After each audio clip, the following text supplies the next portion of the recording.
Disclaimer: this content is intended for mature audiences only. Viewer discretion is advised. It all started on a rainy Friday night in New York City, when Al came home just like any other night, but something about the way he looked at me stopped my heart. For weeks, maybe even months, we'd been caught up in the routine of life, work deadlines, grocery lists, phone calls that kept us apart even when we were in the same room. But that night, it was like time had rolled back.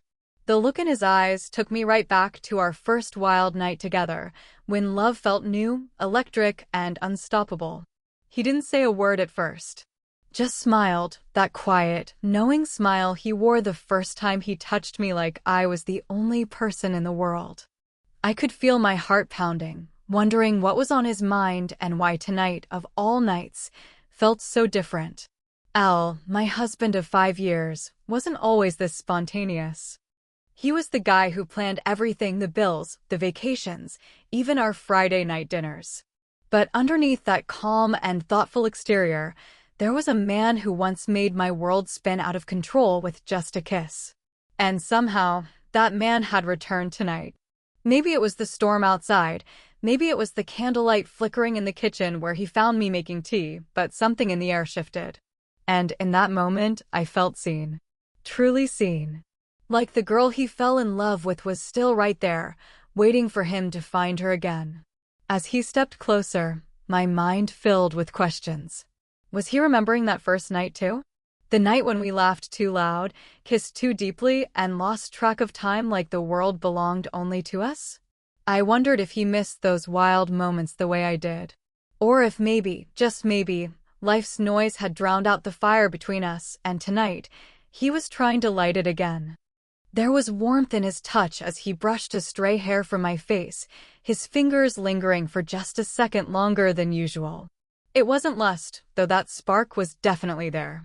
It was something deeper, something slower, like a promise to try again. But just as I felt myself falling into the old rhythm, ready to lose myself in his arms again, a strange sound cut through the air. A soft ping from his phone on the counter. His eyes flickered for a split second, almost like he'd forgotten something important. And in that second, 1,000 thoughts rushed through my mind. Was this moment real? Or was something or someone else pulling him away from me again? The warmth in the room chilled just a little as he turned his head toward the phone, hesitation clouding his face. I stood there frozen, caught between the past we shared and the present we were still trying to figure out. Would he turn back to me? Or would he walk away, leaving me with only the memory of what we used to be? For a moment, the silence between us was louder than the rain outside. I watched as Al stared at his phone screen, his jaw tightening just a little. He didn't speak, and I didn't ask. Maybe I was afraid of the answer, or maybe I didn't want to break whatever fragile thread still connected us in that moment. But my heart ached, wondering what had changed in him since our first wild night. Back then, nothing in the world could distract him from me.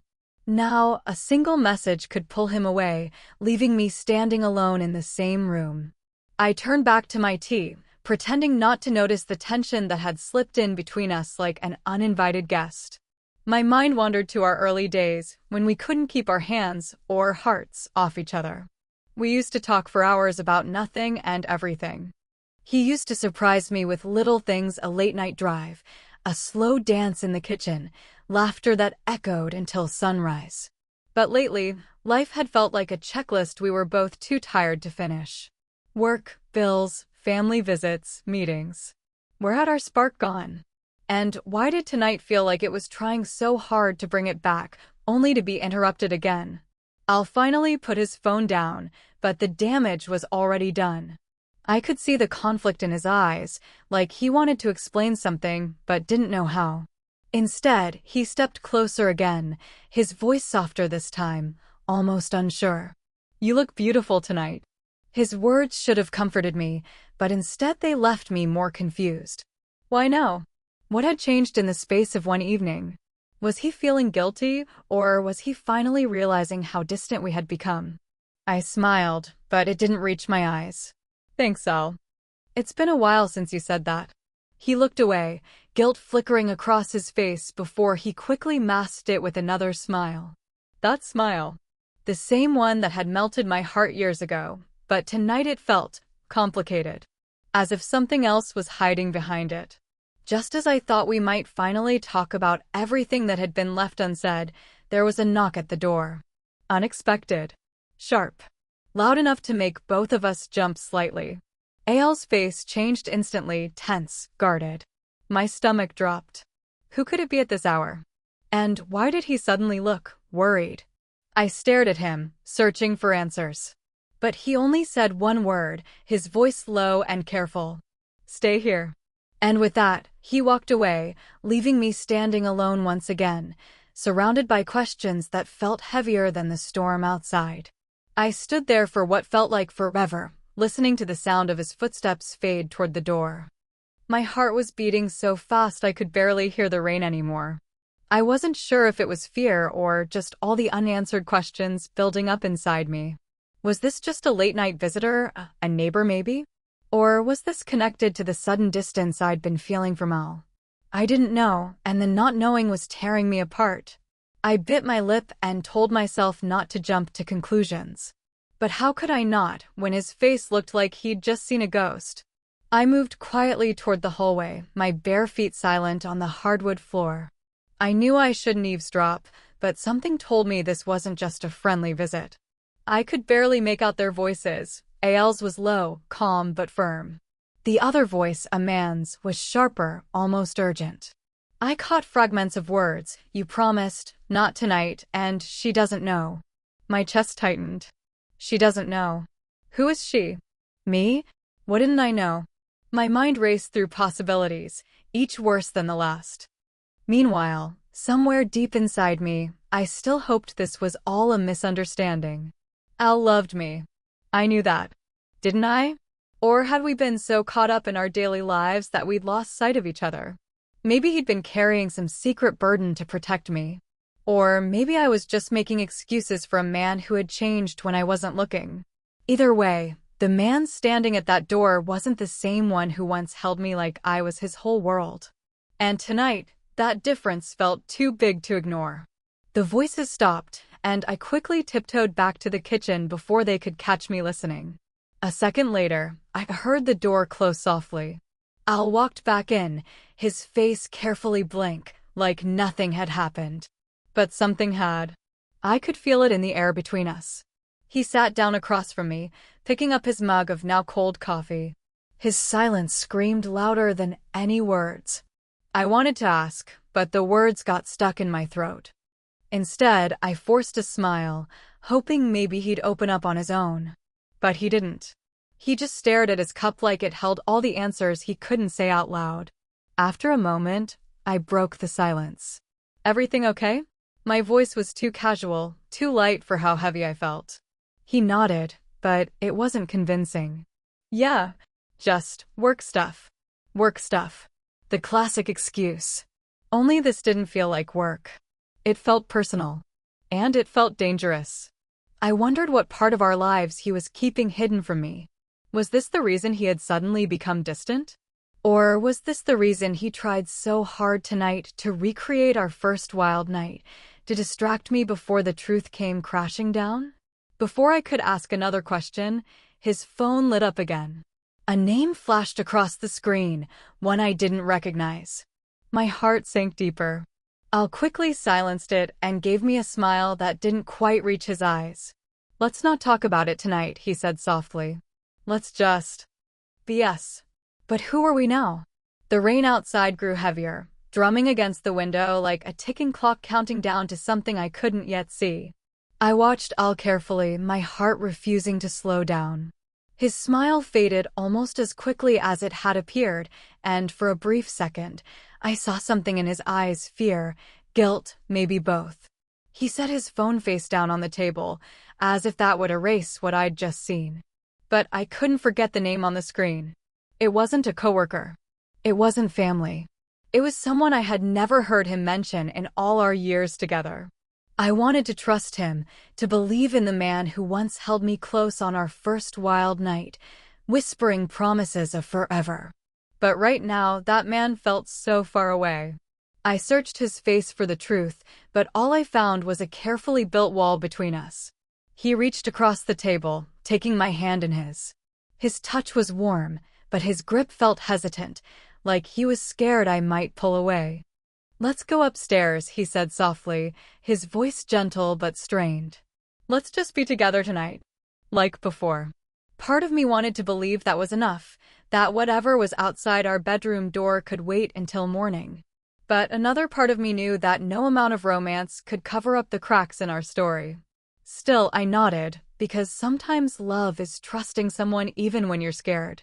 Or maybe it's just wanting so badly for things to be okay that you'll pretend they already are. As we climbed the stairs, I heard the faint buzz of his phone again, left forgotten on the kitchen counter.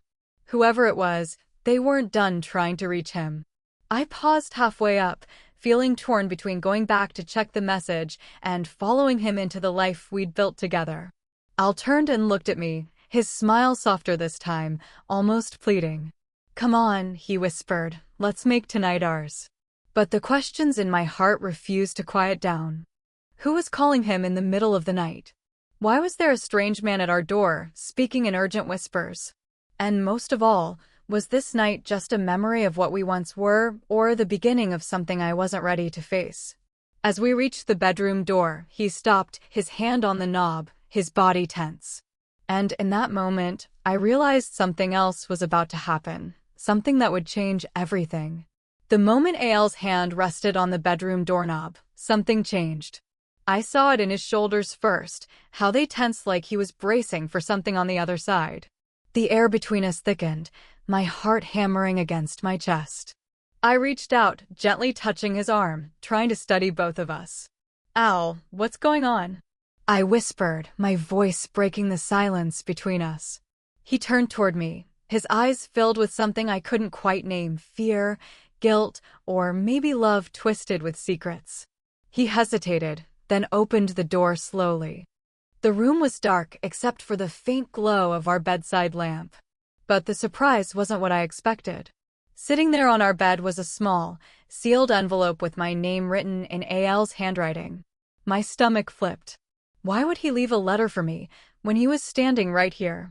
He picked it up quickly, as if he didn't want me to see it yet. His voice was quiet, careful.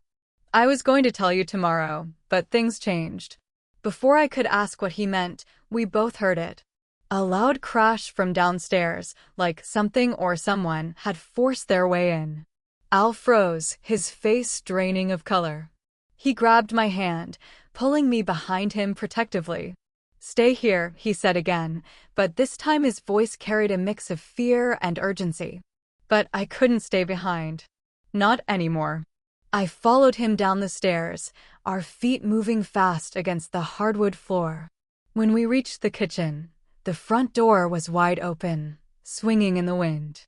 Rain poured inside, soaking the floor. And standing just inside the doorway was the same man from before, but now I could see him clearly. He was tall, mid-30s, his face familiar yet out of place. I searched my memory, and suddenly it clicked. He was from Al's past, someone he had cut ties with years ago when we got married. The man looked straight at me, his voice sharp but calm. "So, she still doesn't know, huh?" Al stepped forward, blocking me from the man's view. "Leave her out of this," he said, his voice shaking but strong. My mind raced. What didn't I know? And why was Al protecting me from a life I had no idea he once lived? The man smirked and tossed something onto the floor between us, a photo, face down. "I'll give you one night to tell her, Al. After that, the truth's coming out, whether you like it or not." With that, he turned and disappeared into the storm, leaving only silence and the photo behind. I bent down slowly, my hands trembling as I picked up the photograph. My breath caught in my throat as I turned it over. And in that moment, I knew our story was far from over. Al stood beside me, silent, waiting for the storm inside me to start. I stared at the photograph in my trembling hands, my heart thudding louder than the storm outside. The picture was old but clear. It showed Al, standing beside the man who had just stormed out of our home. But what froze my blood was the woman in the photo. She looked just like me. Not exactly, but close enough to be unsettling. Long brown hair, soft smile, and eyes that carried the same mix of hope and fear I saw in my reflection. I turned to Al, my voice shaking. "Who is she?" Al swallowed hard, his walls finally breaking down. "Her name was Emily. She was someone I loved before I met you. She disappeared years ago. I thought she was gone for good. But now, he's using her memory to destroy what we have." The storm inside me collided with the truth in his eyes. He hadn't been hiding an affair. He'd been hiding pain, guilt, and a past he thought was buried. All those nights he seemed distant, all those moments he pulled away, it wasn't because of someone else now, but because of someone from then. I took a deep breath, steadying myself. "Why didn't you tell me?" His shoulders dropped, the weight of years finally crashing down. "Because I didn't want my past to ruin our future. You are my future." I believed him. I wanted to believe him. But just as we stood there, raw and exposed in the middle of our storm-soaked kitchen, his phone buzzed again. Only this time, it wasn't the other man calling. It was Emily. My stomach dropped. Al's face went pale, staring at the screen like he'd seen a ghost. He answered slowly, his voice barely above a whisper. "Emily?" A soft voice crackled on the other end, distant but real. "Al, I'm alive. And I need your help." The room spun around me. All this time, she wasn't gone. She wasn't just a memory in an old photograph. She was real, and she was reaching out. I didn't know what tomorrow would bring, but in that moment, I knew our story wasn't over. It was only just beginning. Al slowly lowered the phone from his ear, his face pale and his hands shaking.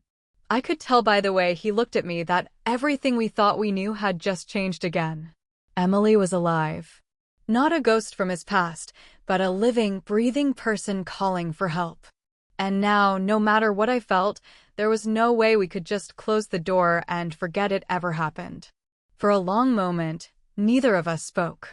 The rain softened against the windows, as if the storm itself was holding its breath. I took a step closer to him, placing my hand on his chest, feeling the rapid beat of his heart. "What do we do now?" I whispered, barely able to process it myself. He met my eyes, this time without hiding anything. "I need to find her. I owe her that. But I won't lose you in the process. I love you and nothing changes that." I nodded, feeling a strange calm settle over me. Life had thrown us something we never expected, but we were still standing. Together. Maybe love isn't always perfect.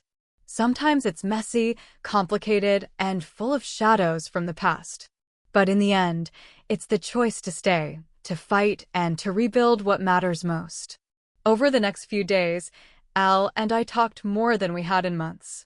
He told me everything about his past with Emily, the mistakes, the heartbreak, and how he tried to protect me from all of it. I listened, not as the woman he once kept in the dark, but as his partner, his wife. We eventually met Emily. She wasn't the ghost I imagined. She was real, fragile but strong, carrying her own scars from the past. She didn't come to break us apart, only to find closure. With time, we all found a way to let go of what haunted us, each in our own way. Al and I started fresh, not pretending the past never happened, but letting it shape who we were becoming. And on one quiet night, as the rain tapped softly against the windows once again, he touched me with the same tenderness as our first wild night, but this time, it wasn't rushed or reckless. It was a love rebuilt, deeper and more real than ever before. So, what do you think? Was this the ending you expected, or are you craving a sequel to find out what happens next? Let me know in the comments below. Your thoughts truly shape these stories.